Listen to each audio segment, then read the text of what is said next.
بسم اللہ الرحمن الرحیم۔ ہماری تاریخ میں بہت بڑا خوبصورت نام عبداللہ بن زید رحمۃ اللہ علیہ کا ہے۔ آپ نے ساری زندگی نکاح نہیں کیا، جوانی گزر گئی، بڑھاپا آیا۔ ایک دن بیٹھے حدیث مبارکہ پڑھ رہے تھے تو اس میں نبی کریم صلی اللہ علیہ وآلہ وسلم کا فرمان پڑھا، جس کا مفہوم یہ تھا کہ جنت میں کوئی اکیلا نہیں ہوگا۔ جو نکاح کی عمر میں نہیں پہنچا یا پہنچا بھی تو کسی وجہ سے نہیں ہوا اور وہ مسلمان ہی مرا، تو اللہ مسلمان مردوں اور عورتوں کا جنت میں آپس میں نکاح کر دے گا۔ جب یہ حدیث پاک پڑھی تو دل میں خیال آیا کہ یہاں تو نکاح نہیں کیا تو جنت میں ہونا ہی ہونا ہے، تو جنت میں میری بیوی کون ہوگی؟ دعا کی کہ یا اللہ مجھے دکھا تو صحیح جنت میں میری بیوی کون ہوگی۔ پہلی رات دعا قبول نہیں ہوئی، دوسری رات بھی دعا قبول نہیں ہوئی، تیسری رات دعا قبول ہو گئی۔ خواب میں کیا دیکھتے ہیں کہ کالے رنگ کی عورت ہے، حضرت بلال حبشی کے دیس کے رہنے والی، حبشہ کے دیس کی، اور وہ کیا کہتی ہے کہ میں میمونہ ولید ہوں اور میں بصرہ میں رہتی ہوں۔ پتہ مل گیا، آنکھ کھلی، حضرت کی تہجد کا وقت تھا، نوافل پڑھے، نماز فجر با جماعت ادا کی اور سواری لے کر حضرت عبداللہ بن زید بصرہ گئے۔ وہاں لوگوں نے بڑا استقبال کیا، حضرت کا نام ہی بہت بڑا تھا۔ بیٹھا کر پوچھا، حضرت بتائیے، بغیر بتائے کیسے آنا ہوا؟ خیر تو ہے؟ آپ نے پوچھا، یار یہ تو بتاؤ یہاں کوئی میمونہ ولید رہتی ہے؟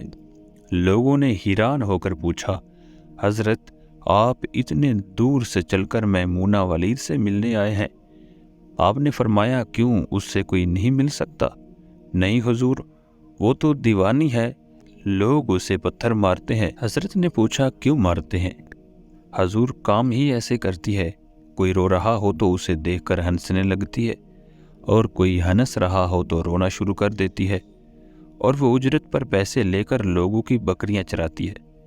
آج بھی وہ ہماری بکریاں لے کر جنگل میں گئی ہے، آپ آرام فرمائے، عصر کے بعد آ جائے گی، آپ مل لیجیے گا۔ حضرت نے فرمایا، عصر کس نے دیکھی؟ کہا، وہ کس سمت گئی ہے؟ لوگوں نے کہا، حضور جنگل نہ جائیں، بہت خوفناک جنگل ہے۔ آپ نے فرمایا، بتاؤ کس طرف گئی ہے؟ لوگوں نے بتایا۔ آپ فرماتے ہیں کہ میں نکل گیا۔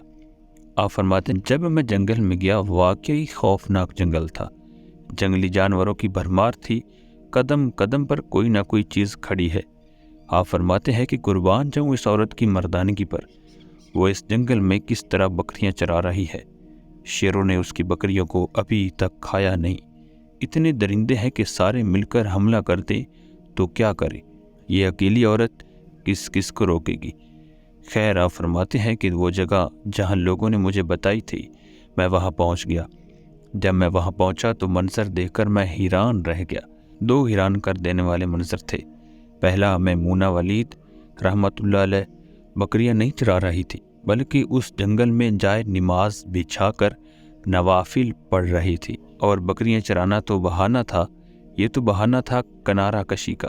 لوگ یہی سمجھتے تھے کہ میمونہ سارا دن بکریاں چراتی ہے، لیکن میمونہ بکریاں نہیں چرا رہی تھی۔ دوسرا کیا دیکھا کہ میمونہ تو نماز پڑھ رہی ہیں، پھر بکریاں کون چرا رہا ہے؟ بکریاں تو ایک جگہ نہیں رکتی، کہیں ادھر جاتی ہیں کہیں ادھر۔ آپ فرماتے ہیں کہ میمونہ نماز پڑھ رہی تھی اور شیر بکریاں چرا رہے ہیں۔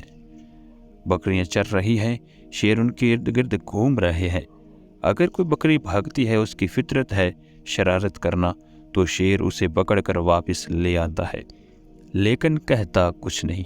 آپ فرماتے ہیں کہ میں حیران و پریشان کھڑا تھا کہ یہ کیسے ہو گیا ہے، یہ فطرت کیسے بدل گئی؟ لوگ کہتے ہیں فطرت نہیں بدلتی، یہ شیروں اور بکریوں میں یاری کیسے ہو گئی؟ آپ فرماتے ہیں، میں دنگ حیران و پریشان کھڑا ہوں، مجھے نہیں پتا کہ کب میمونہ ولید نے نماز ختم کر دی اور مجھے مخاطب کر کے کہتی ہیں کہ اے عبداللہ، ملنے کا وعدہ تو جنت میں تھا، آپ یہاں آ گئے۔ آپ فرماتے ہیں، میں حیران رہ گیا، اس سے پہلے تو ملاقات بھی نہیں ہوئی، تو حضرت میمونہ ولید کو میرا نام کیسے پتہ چل گیا؟ تو آپ فرماتے ہیں کہ میں نے حضرت میمونہ ولید رحمۃ اللہ علیہ سے سوال کیا، اس سے پہلے ہم ملے نہیں، ملاقات نہیں ہوئی ہماری، تو میرا نام کیسے پتہ چلا؟ آپ کو تو جواب کیا ملا؟ حضرت میمونہ ولید رحمۃ اللہ علیہ فرماتی ہیں، عبداللہ، جس اللہ نے رات کو تجھے میرے بارے میں بتایا ہے، اسی اللہ نے مجھے آپ کے بارے میں بتایا ہے۔ آپ فرماتے ہیں کہ جس چیز نے مجھے سب سے زیادہ حیران کیا وہ یہ تھا کہ یہ فطرت کیسے بدلی۔ حضرت میمونہ ولید رحمۃ اللہ علیہ سے پوچھا، آپ یہ تو بتاؤ، یہ شیروں نے بکریوں کے ساتھ یاری کیسے کر لی؟ یہ تو غذا ہے ان کی، اگر شیر بکریوں کے ساتھ یاری لگائے گا تو کھائے گا کیا؟ یہ معاملہ کیسے ہو گیا؟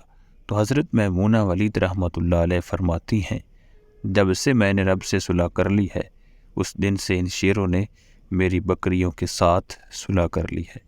ہم سب بھی صلح کر لیں، یاری لگا لیں، کہیں دیر نہ ہو جائے، رب کے ساتھ اپنا تعلق مضبوط کر لیں۔